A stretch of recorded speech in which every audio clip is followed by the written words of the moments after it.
এই পৃথিবীতে আসার পর আমাদের হায়াত তো বাড়ছে না, বরং হায়াত প্রতি মুহূর্তে কি হচ্ছে? লোকেরা বলে হায়াত বাড়ে, হায়াত তো বাড়ে না। হায়াত কি হয়?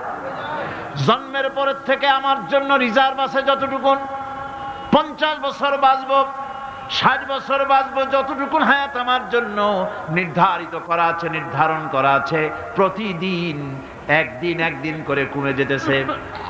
এজন্য আমি বলি, আমার বাড়িতে যে ঘড়িটা আছে, এই ঘড়িটা বেলা 1টার সময় ঢং করে একটা আওয়াজ দেয়, শ্রোতাকে শুনিয়ে দেয়, বাড়িওয়ালা তোমার জীবনের মূল্যবান হায়াত থেকে 1 ঘন্টা কমায়া দিলাম।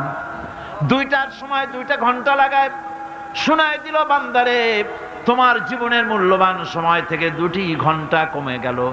এমনি করে দিন গেল, মাস গেল, বছর গেল, আমাদের হুঁশ হলো না। সময় চলে গেল তাস খেলে খেলে, সময় চলে গেল আমাদের খেলাধুলা করে, শয়তানি বদমাশি করে। সময় কতটুকুন পেলাম? কিয়ামতের দিন, বিচারের দিনটা যেটা হবে, আল্লাহ রাব্বুল আলামিন বলেন বিচারের দিনটাই লম্বা হবে 50 আলফা সানা মিম্মা তাউদ্দুন। বিচারের দিনটা লম্বা হবে কত বছর? 50,000 বছর। কত বছর? দুনিয়ায় যেভাবে তুমি হিসাব করো, দুনিয়ার গণনা অনুযায়ী হাসরের বিচারের দিনটা হবে 50,000 বছরের মতো লম্বা। এক কিতাবে দেখেছি, তিনি লিখেছেন হিসাব করে, কিয়ামতের ওই দিনটার হিসাবে 50,000 বছর একটা দিন লম্বা। ওই হিসাবে পৃথিবীতে যারা 60 বছর বাঁচলো, সেজন্য আখেরাতে 2 মিনিট দুনিয়ায় বাঁচলো। চিন্তা করেছে? মাত্র 2 মিনিট। 60 বছর যারা হায়াত পেল, 2 মিনিট বাঁচলো। এই 2 মিনিটের জন্য কত হাঙ্গামা, কত মারধর, কত সন্ত্রাস, ক্ষমতার জন্য লড়াই, ধ্যান করেঙ্গে ত্যান করেঙ্গে, লাঠিকে আন্দার মুগুর ভরেঙ্গে, শক্তির ঠেলায় অস্থির। আমার বন্ধুগণ, সময় চলে যাচ্ছে স্রোতের মতো করে, কারোর জন্য সময় অপেক্ষা করতেছে না। আমাদের মৃত্যু প্রতি মুহূর্তে কাছে চলে আসতেছে। এই জন্য শায়ের বলেছেন, আগাহা আপনি মৌত সে কোই বাশার নেহি, আগাহা আপনি মৌত সে कोई बशर नहीं, सामा सो बरस के हैं पल की खबर नहीं। মৃত্যু সম্পর্কে আমাদের কারো জানা নাই। যে কোনো মুহূর্তে মৃত্যু আমাদের কাছে এসে যেতে পারে, মৃত্যু সম্পর্কে কিছুই জানা নাই। অথচ প্রতি মুহূর্তে আমরা মৃত্যুর দিকে এগিয়ে চলছি। মাল সামান 100 বছর কি ধরে খাবো তাও জমা করে রেখেছি, কিন্তু এক মুহূর্তের খবর নাই। মাহফিলে এসেছি, বাড়ি যেতে পারবো নিশ্চয়তা নাই। আছে? বলেন আছে? আপনি বাড়ি যাও ভালো, বসেছেন, দাঁড়াতে পারবেন, এই নিশ্চয়তা আছে? নাই।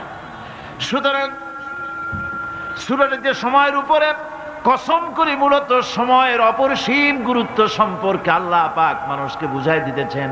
সময়ের দাম দাও।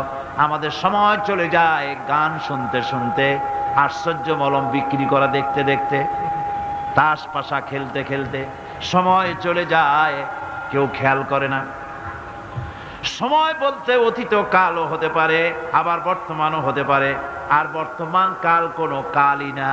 বর্তমান কাল কোনো কাল নয়। প্রতি মুহূর্তে ভবিষ্যৎ এসে বর্তমান হয়, আর প্রতি মুহূর্তে বর্তমান কি হয়?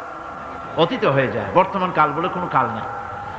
প্রতি মুহূর্তে অতীত হয়ে যাচ্ছে। এই যে আমি মাহফিলে বসছিলাম প্রথম এসে, ওইটা কি এখনো বর্তমান আছে? এই যে বর্তমান কথা বলছি, এটা অতীত হয়ে যাচ্ছে। সুতরাং বর্তমান কাল নাই। আল্লাহ পাক অল আসরের সময়ের কসম করে বলছেন। যদি আমরা চিন্তা ভাবনা করি, তাহলে আমরা লক্ষ্য করব আমাদের আসল মূলধন সময়। আসল মূলধন কি? জীবনের আসল মূলধন কি? সময়। ইমাম রাজি রহমতুল্লাহ আলাইহি এই পর্যায়ে এক বুজুর্গের ব্যক্তির কথা তিনি আলোচনা করেছেন। তিনি বলেছেন যে একটা লোক, তিনি সূরা আল আসর এর ব্যাখ্যা তিনি বুঝতেছিলেন না। ব্যাখ্যাটা কি? এই মাথার মধ্যে ঘুরপাক খাচ্ছিল এর ব্যাখ্যা কি? একবার তিনি বাজারে ঢুকলেন, তারপরে তিনি শুনতে পেলেন বাজারের এক প্রান্ত থেকে একজন চিল্লায় বলতেছে, সেই ব্যক্তির উপরে রহম করো যার পুঁজি গলে যায়। সেই ব্যক্তির উপরে রহম করো যার পুঁজি গলে যায়। উনি চিন্তা করলেন পুঁজি এবার গলে কেমনে, উনি দৌড়ে গেলেন, যায় দেখেন যে ব্যাটা চিল্লাচ্ছে সে হচ্ছে বরফ বিক্রেতা। কি বিক্রেতা? বরফ, বরফ, আইস। এখন এই বরফ বিক্রেতা সে চিল্লায় বলতেছে সেই ব্যক্তির পরে রহম করো যার পুঁজি কি গলে যায়। সূর্যের তাপ বাড়তেছে আর বরফ গলে যাচ্ছে। সে বুঝাতে চাচ্ছে যে আমার এই বরফটা জমাট থাকা অবস্থায় তোমরা কেউ কেনো, যেহেতু আমার পুঁজি তো এর মধ্যে আমি ইনভেস্ট করেছি। এটা যদি পানি হয়ে যায় তো পানি তো কেউ কিনবে না, এটা তো যেখানে সেখানে পাওয়া যায়। বরফ পাওয়া যায় না বলি তো আমি বরফ কিনে আনছি। তোমরা আমার প্রতি দয়া করো, তাড়াতাড়ি করে বরফটা কিনে নিয়ে যাও। ইমাম রাজি রহমতুল্লাহ আলাইহি বলেন, বুজুর্গ ব্যক্তি চিৎকার মেরে বললেন আল্লাহু আকবার, আমি কিন্তু এই বরফ বিক্রেতার ঘোষণার মধ্য দিয়ে সূরা ওয়াল আসরের তাফসীর আমি বুঝে ফেলেছি। তার মানে হলো বরফ বিক্রেতা যেভাবে বলতেছে সেই ব্যক্তির উপরে রহম করো যার পুঁজি গলে যায়, আমারও তো একটা পুঁজি আছে, ওই পুঁজির নাম হায়াত। প্রতি মুহূর্তে আমার পুঁজি তো গলে যেতেছে, আমার পুঁজি তো গলে যায়, প্রতি মুহূর্তে কমে যেতেছে। আহারে এই পুঁজি যে গলে গেল ধরে রাখতে পারলাম না, এই জন্য কিছুই তো করতে পারি নাই।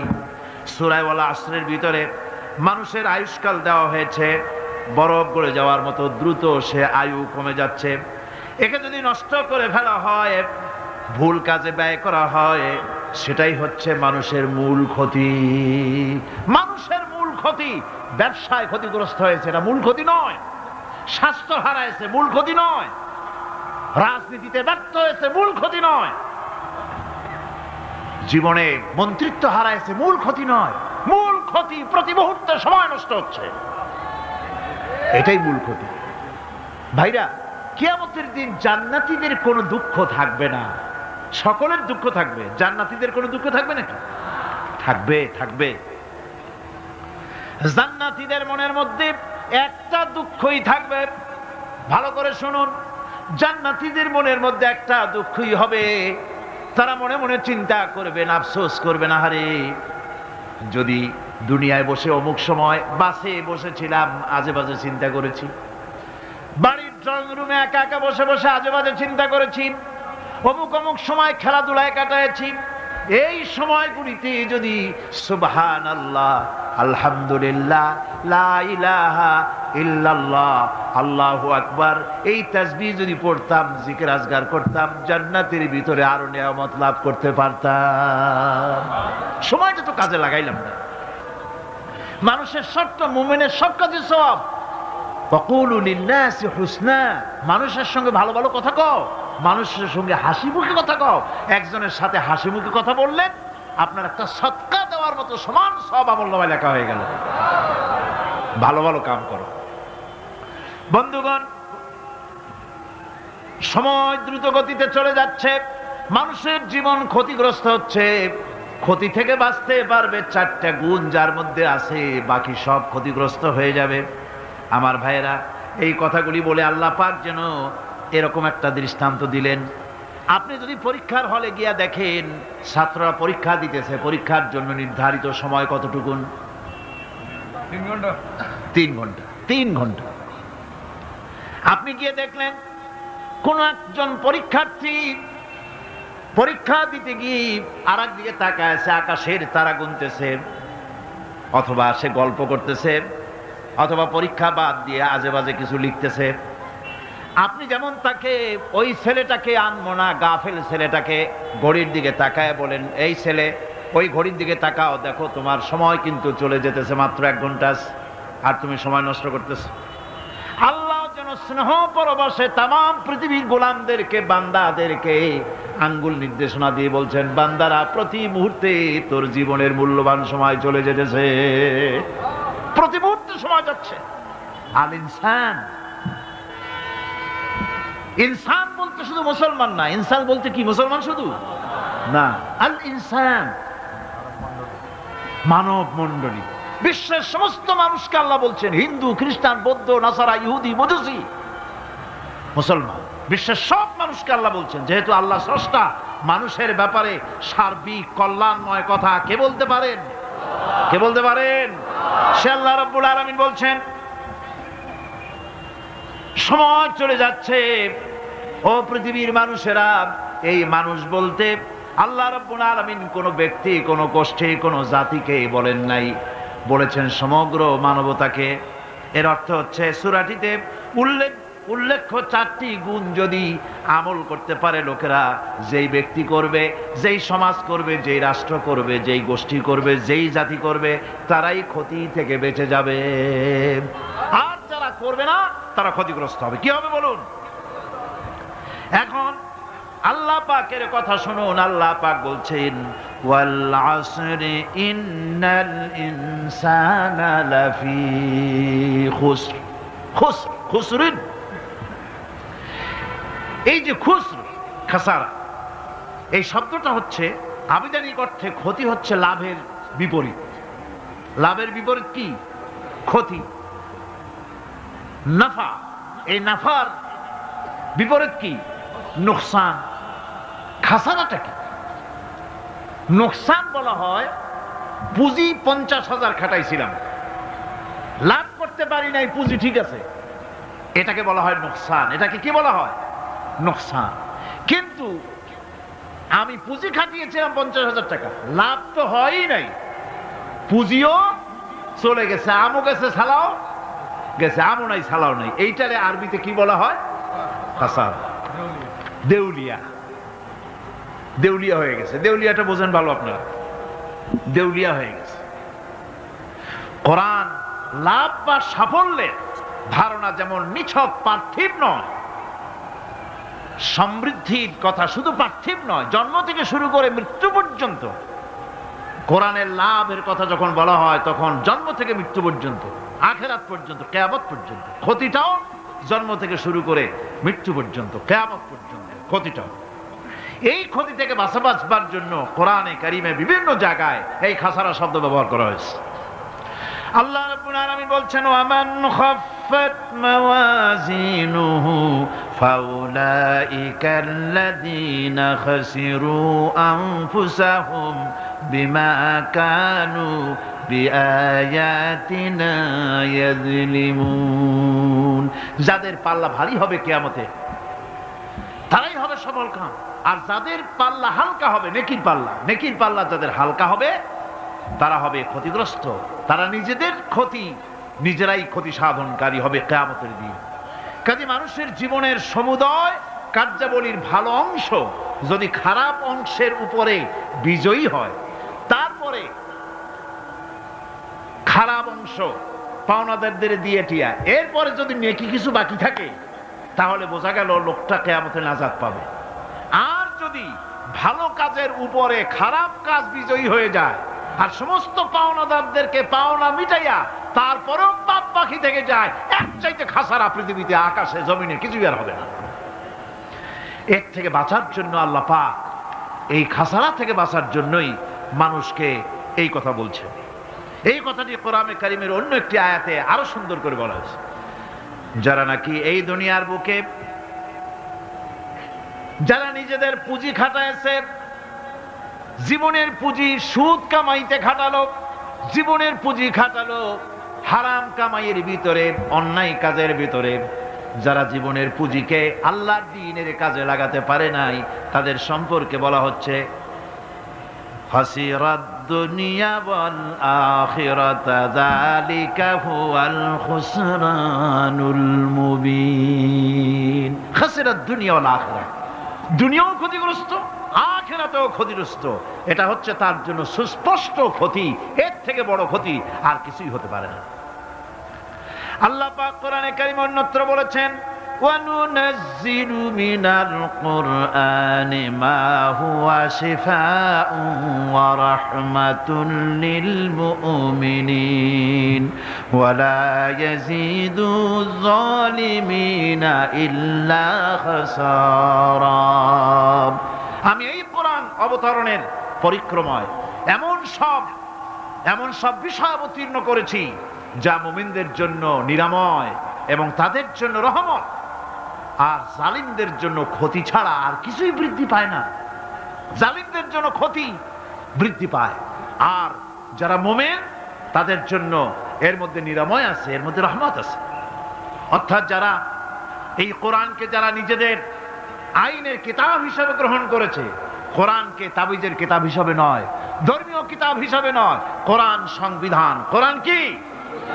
কোরআনকে যারা সংবিধান হিসাবে মেনে নিয়েছে, কোরআনকে যারা সংবিধান হিসাবে গ্রহণ করলো, ব্যক্তি, পরিবার, সমাজ, রাষ্ট্রে তাদের যাবতীয় মানসিক, বুদ্ধিবৃত্তিক, নৈতিক, তামাদ্দুনিক রোগের নিরাময় হবে, এর দ্বারা শান্তি হবে। কিন্তু যেসব জালিম এই কোরআনকে প্রত্যাখ্যান করেছি, কোরআনকে যারা মৌলবাদীদের কিতাব বলে, কোরআনের কথা বললে মৌলবাদ বলে গাইল দেয়, তারা তাদের কপালকে পোড়াইয়া ছাই বানাইয়া দিছে, তাদের তাদের কপাল ভস্মীভূত করে দিয়েছে। আমার দেশে, এই দেশটা কি মুসলমান বেশি না অন্য জাতি বেশি? কোন? জোরে কোন? মুসলমান সবচেয়ে। খুব লক্ষ্য করে শোনেন, এই দেশে সবচেয়ে মুসলমান বেশি, ইন্দোনেশিয়ার পরে। পৃথিবীর দ্বিতীয় বৃহত্তম মুসলিম দেশ হলো কোনটা? বাংলাদেশ। এই দেশে ইসলামরে যত গালি দেওয়া হয়েছে, কোরআনকে যত গালি দেওয়া হয়েছে, আলেমদেরকে যত গালি দেওয়া হয়েছে, রাসূলুল্লাহকে যত গালি দেওয়া হয়েছে, ইসলামী আদর্শকে যত গালি দেওয়া হয়েছে, পৃথিবীতে কোন দেশে এইভাবে ইসলামকে গালি দেওয়া কোথাও হয় নাই। এমনকি আমেরিকার মতো দেশে, ইংল্যান্ডের মতো দেশেও কোরআনের বিরুদ্ধে এত কথা কেউ বলতে সাহস পাবে না, ইসলামের বিরুদ্ধে কথা বলতে সাহস পাবে না, যেহেতু মুসলমানেরা সেখানে পাল্টা আক্রমণ করবে।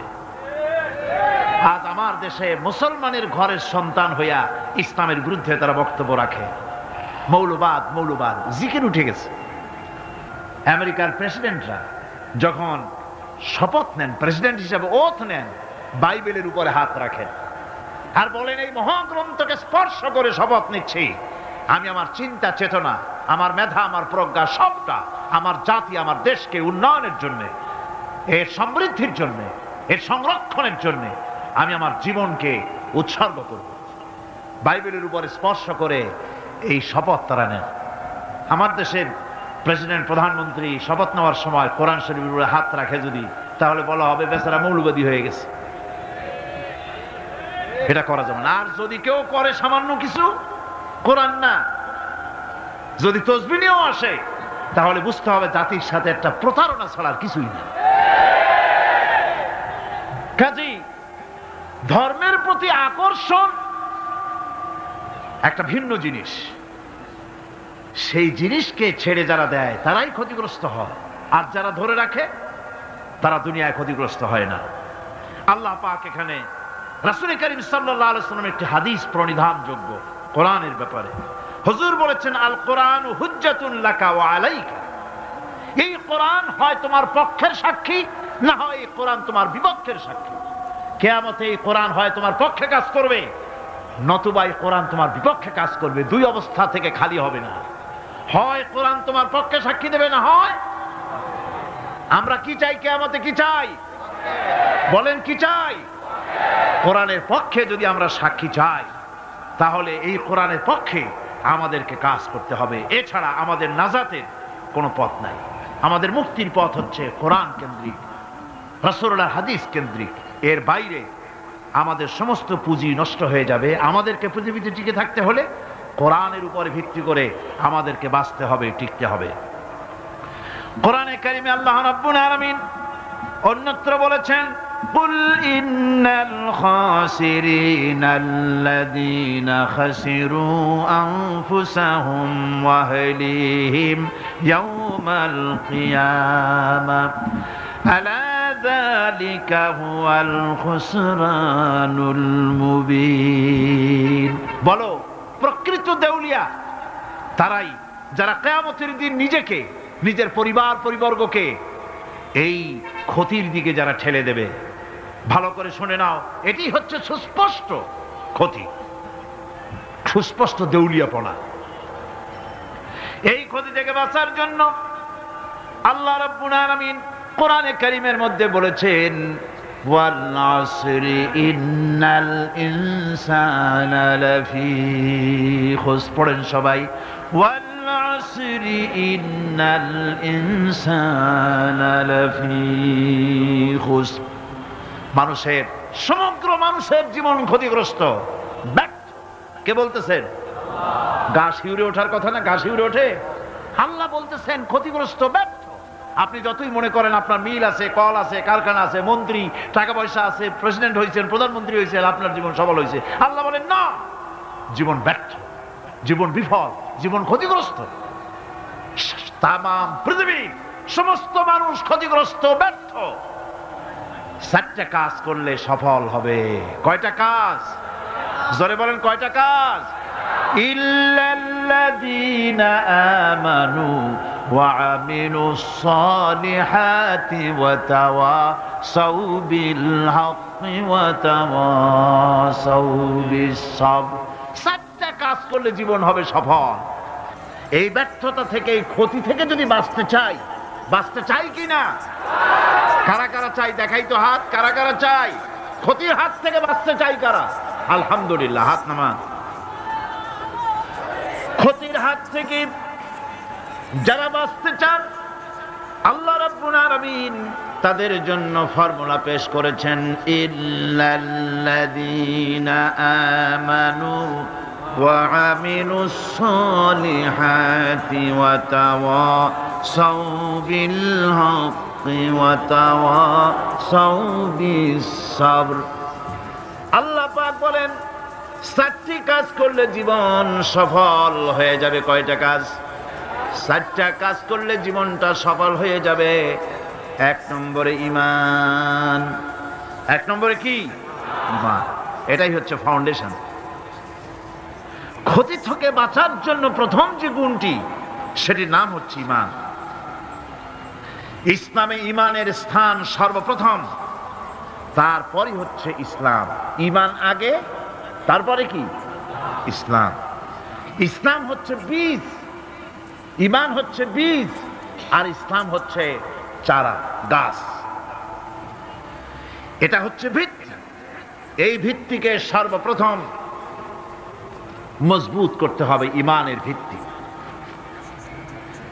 ঈমানের ভিত্তি দুনিয়ায় ঈমানের আহ্বান জানাবার জন্যই আল্লাহ রাব্বুল আলামিন সমস্ত নবী এবং রাসূলদেরকে পৃথিবীতে পাঠিয়েছেন ঈমানের আহ্বানের জন্য। দুনিয়ার সমস্ত নবীদের দাওয়াত ছিল ঈমানের দাওয়াত। কিসের দাওয়াত? এই ঈমানের দাবিটা আসছে, এই দাওয়াতটা এসেছে আল্লাহর কাছ থেকে। কার কাছ থেকে? দেখুন, পৃথিবীর ভিতরে কোন নবীদের কথার সাথে আরেকজন নবীর কথার কোনো বৈপরীত্য হয় নাই। সমস্ত নবীদের কথা একরকম ছিল। কয় রকম? একজন নবীর সঙ্গে তার বক্তব্যের সাথে আরেকজন নবীর বক্তব্যের কোনো গুণগত মৌলিক কোনো পার্থক্য ঘটে নাই, অসঙ্গতি হয় নাই। কারণ নবীরা, আম্বিয়া আলাইহিমুস সালাম, নিজেরা বানিয়ে কথা রচনা করে তারা মানুষের সামনে পেশ করে নাই। সমস্ত নবীদের কাছে যত দাওয়াত এসেছে, একটা অফিস থেকে এসেছে। সে অফিসটা হচ্ছে কার? আল্লাহ রাব্বুল আলামিনের। তাই দুনিয়ার সমস্ত পয়গম্বরদের দাওয়াত ছিল না ইলাহা ইল্লাল্লাহ, লা ইলাহা ইল্লাল্লাহ, লা ইলাহা, লা ইলাহা ইল্লাল্লাহু মুহাম্মাদুর রাসূলুল্লাহ। এটাই ছিল সমস্ত নবীদের দাওয়াত। কোরআনে কারীম তার ধারক এবং বাহক সম্পর্কে বলে যে তিনি যে দাওয়াত দিয়েছেন সে দাওয়াতটা হলো ঈমানের দাওয়াত। আমাদের নবী তিনি এসে যে দাওয়াত দিয়েছেন সে দাওয়াতটা কিসের? কোরআনে কারীম বলছি, রব্বানা ইন্নানা সামি'না মুনাদিয়ান ইউনাদি লিল ঈমান। হে আমাদের রব, নিশ্চয়ই আমরা এমন একজন আহ্বায়কের আহ্বান শুনেছি যিনি আমাদেরকে ঈমানের দাওয়াত দিয়েছেন। এমন কোন পয়গম্বর নাই দুনিয়ায় যিনি ঈমানের দাওয়াত দেন নাই। সকলেই ঈমানের দাওয়াত মানুষের সামনে, বিশ্ববাসীর সামনে পেশ করেছেন। কোরআনে হাকিম স্পষ্ট একটা সীমারেখা দুনিয়ার মানুষের সামনে পেশ করে পৃথিবীর মানুষগুলিকে দুটি শ্রেণীতে বিভক্ত করে দিয়েছে। একটি হচ্ছে ঈমান পোষণকারী, আরেকটি হচ্ছে অবিশ্বাসী। একটা ঈমান পোষণকারী আর একটা অবিশ্বাসী। ঈমান পোষণকারীরা সত্যশ্রয়ী, তারা হচ্ছে জ্ঞান এবং নূরের সম্পদে সমৃদ্ধ। আর দ্বিতীয় দলটি হচ্ছে কাফের, জালিম, মূর্খ। তারা হেদায়েতের রাস্তা তাদের জন্য অবরুদ্ধ। কোরআনে কারীম এই দুইটি দল সম্পর্কে উল্লেখ করতেছেন, মাসালুল ফারিকাইনি কাল আ'মা ওয়াল আসাম্মি ওয়াল বাসীরি ওয়াস সামীম হাল ইয়াস্তাবিয়ানি মাসালান আফালা।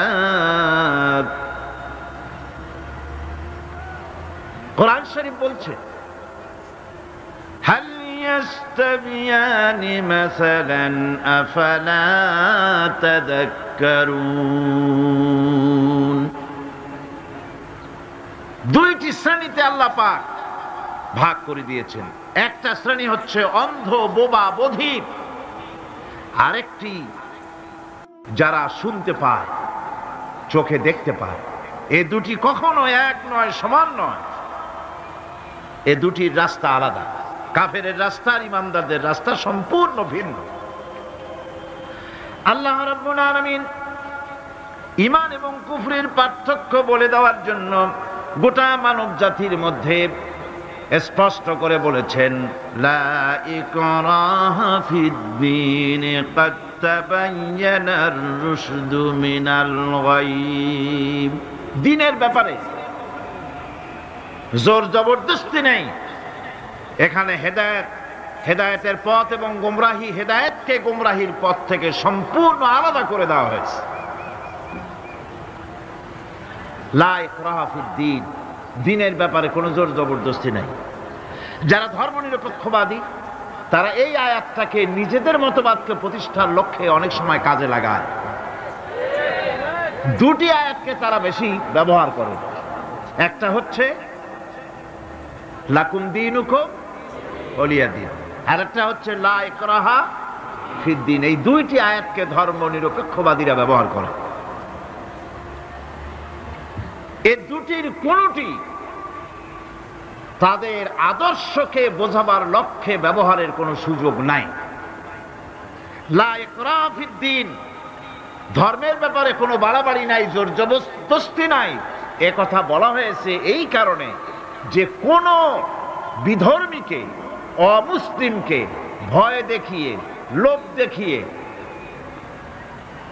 অথবা কোন ক্রমে কোন প্রকার চাপ সৃষ্টি করে তাকে মুসলমান বানানো যাবে না। এমনকি সূরা তওবার মধ্যে এসেছে, যুদ্ধ চলাকালীন সময়, জিহাদ চলাকালীন সময় কোন অমুসলিম যদি ইসলাম জানার জন্য তোমাদের তাঁবুতে আসে, তাহলে তুমি তাকে ইসলাম বুঝাও। ইসলাম শোনার পরে যদি মেনে নেয় ভালো কথা, আর যদি না মানে তাকে তার তাঁবু পর্যন্ত ফিরে যেতে দাও। মাঝপথে তাকে আক্রমণ করা যাবে না। ধর্মের ব্যাপারে কোনো বাড়াবাড়ি নাই। লা ইকরাহা ফিদ-দীন, এর দ্বারা ধর্মনিরপেক্ষতার কোনো কথা বোঝানো হয়নি। আর লাকুম দীনুকুম ওয়ালিয়া দীন, এটা ছিল কাফেরদের সেই বক্তব্যের প্রেক্ষিতে যেখানে কাফেরেরা বলেছিল, মুহাম্মদ সাল্লাল্লাহু আলাইহি ওয়াসাল্লাম, আসুন আমরা এক কাজ করি। সেটা হলো, ধর্ম নিয়ে আমাদের মধ্যে যে বাকবিতণ্ডা হচ্ছে, আমরা ধর্মকে 50-50 ভাগ করে নিই। কিছুদিন আমরা গিয়া আপনার আল্লাহরে সেজদা দেই, আর কিছুদিন আপনারা আমাদের মূর্তিগুলিকে প্রণাম করুন। এই প্রস্তাব যখন রাখল, আল্লাহ রাব্বুল আলামিন সূরা কাফিরুন অবতীর্ণ করে দিলেন, কুল ইয়া আইয়ুহাল কাফিরুন লা আ'বুদু মা তা'বুদুন। হে কাফেরেরা, হে অবিশ্বাসীরা, নবী আপনি বলুন, হে অবিশ্বাসীরা, তোমরা যার ইবাদত করো আমরা তার ইবাদত করি না, আবার আমরা যার ইবাদত করি তোমরাও তার ইবাদত করো না। সুতরাং লাকুম দীনুকুম ওয়ালিয়া দীন, সুতরাং তোমাদের দিন তোমাদের জন্য, আমাদের দিন আমাদের জন্য। এখানে নিরপেক্ষতার কথা বলা হয় না, এখানে পক্ষের কথা বলা হয়েছে। কিসের পক্ষ? ধর্মের পক্ষ। কিসের পক্ষ? হিন্দু, খ্রিস্টান, বৌদ্ধ, তোমরা তোমাদের ধর্মের পক্ষে থাকো। মুসলমান, তোমরা তোমাদের ধর্মের পক্ষে থাকো। ধর্মের ব্যাপারে নিরপেক্ষ হওয়ার কোনো সুযোগ নাই। আছে নাকি সুযোগ? আমি পার্লামেন্টে বলেছি এই কথা,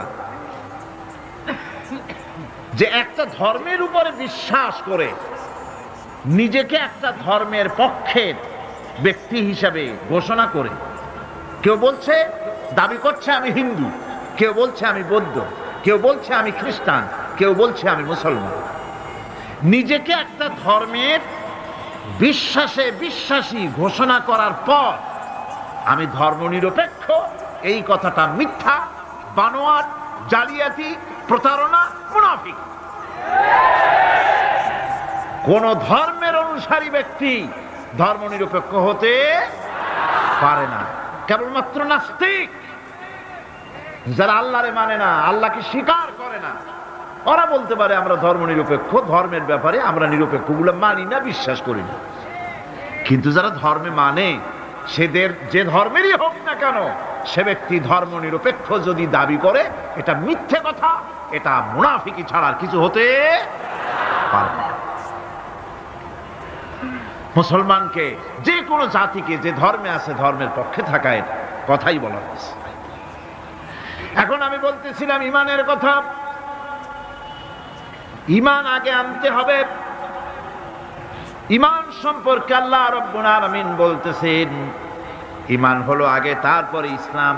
আবার ইমান আনার আগে আবার কুফরি একটা শব্দ আছে, সেটা হলো ফামান ইয়াকফুর বিত্তাগুতি ওয়া ইউমিন বিল্লাহি ফাকাদ ইসতামসাকা বিল উরওয়াতিল উসকা লা ইনফিসামা লাহা ওয়াল্লাহু সামিউন আলীম। ফামান ইয়াকফুর বিত্তাগুত, যে ব্যক্তি তাগুতকে অস্বীকার করেছে, সর্বপ্রথম তাগুতকে অস্বীকার করতে হবে।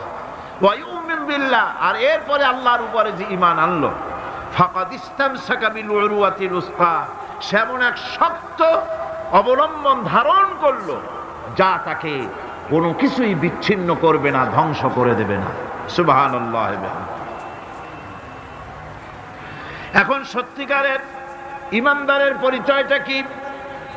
কোরআনে কারীম সত্যিকারের ঈমানদারের পরিচয় এভাবে পেশ করতেছে, ইন্নামাল মুমিনুনা আল্লাযীনা আমানু বিল্লাহি ওয়া রাসূলিহি সুম্মা লাম ইয়ারতাবু ওয়াজাহিদু বিআমওয়ালিহিম ওয়া আনফুসিহিম ফি সাবিলিল্লাহ উলাইকা হুমুস সাদিকুন।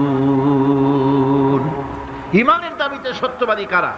ইন্নামাল মুমিনুনা আল্লাযীনা আমানু বিল্লাহি ওয়া রাসূলিহি, সত্যিকারের মুমিন তো তারা যারা নাকি ঈমান এনেছে আল্লাহর উপর এবং রাসূলের উপরে। এই ঈমান আনার পর সুম্মা লাম ইয়ারতাবু, এরপরে কোন সন্দেহে সে নিপতিত হয় নাই, কোন সন্দেহ তার মনের মধ্যে জায়গা পায় নাই, আর সে আল্লাহর রাস্তায় জিহাদ করেছে মাল দিয়ে, জান দিয়ে।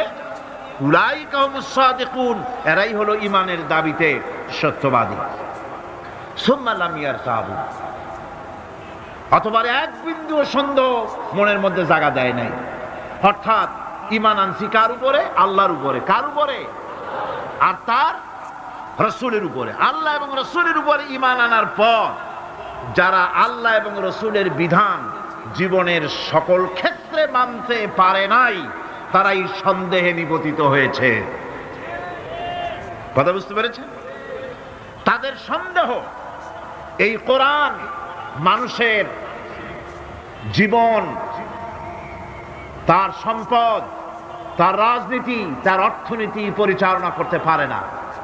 সেই জন্য ধর্মের ব্যাপারে কোরআন মানি, ধর্মের ব্যাপারে নামাজ আর রোজা মানি, কিন্তু রাজনীতিতে ধর্ম মানি না। এটাই হলো সন্দেহ। এটাই কি সন্দেহ, অবিশ্বাস। জীবনকে তারা দুইটা ভাগ করেছে, এক ভাগ রাজনীতির জন্য আর এক ভাগ কিসের জন্য? ধর্মের জন্য।